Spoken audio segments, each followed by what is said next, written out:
పిత పుత్ర పవిత్రాత్మ నామమున ఆమేన్. ఈరోజు మే 10వ తారీఖు. యోహాను సువార్త 14వ అధ్యాయము 14వ వచనం నుండి 21వ వచనం వరకు. మీరు నా పేరిట నన్ను ఏమి అడిగినను దానిని చేసేదను.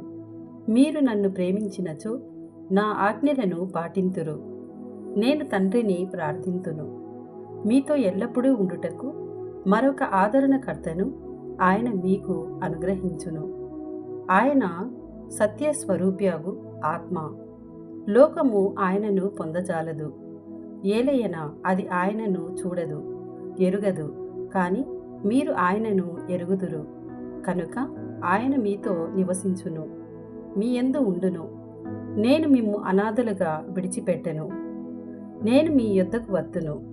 కొలది కాలము అయిన పిదప లోకము నన్ను ఎన్నటికి చూడలేదు, కానీ మీరు నన్ను చూచెదరు. నేను జీవించుచున్నాను కనుక మీరును జీవింతురు.